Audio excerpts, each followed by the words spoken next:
বাল্যকাল থেকেই সাম্রাজ্যবাদী ইংরেজদের দখলদারি নীতি এবং বল প্রয়োগকে ঘৃণা করতেন রবীন্দ্রনাথ।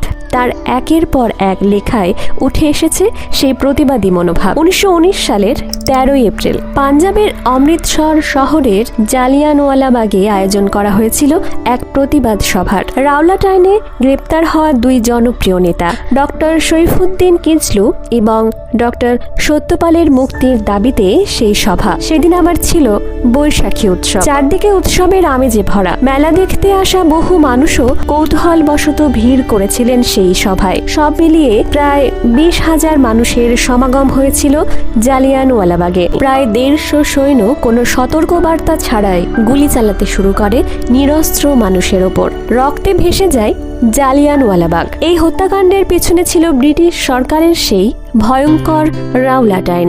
এই আইনের প্রতিবাদেই দেশ জুড়ে সত্যাগ্রহ আন্দোলনের ডাক দিয়েছিলেন মহাত্মা গান্ধী। কিন্তু পরিস্থিতি ক্রমশ উত্তপ্ত হয়ে উঠছিল। রবীন্দ্রনাথ আগেই আশঙ্কা করেছিলেন আবেগতাড়িত জনতার হাতে আন্দোলনের নিয়ন্ত্রণ চলে গেলে ভয়ঙ্কর পরিস্থিতি তৈরি হতে পারে। 12 এপ্রিল লেখা একটি চিঠিতে তিনি গান্ধীজিকে সতর্ক করে লিখেছিলেন, অন্যায় ডেকে আনবে হিংসাকে এবং অপমান আনবে প্রতিহিংসাকে।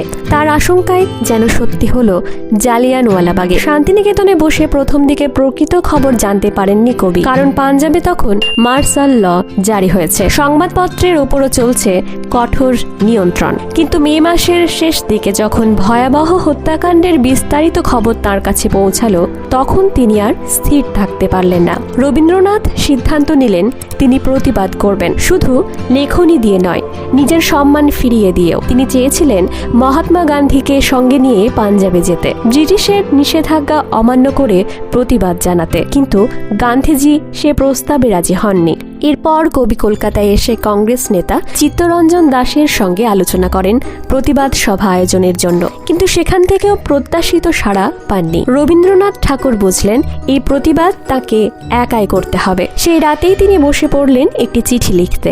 চিঠির প্রাপক ভারতের ভাইসরয় লর্ড চেমসফোর্ড।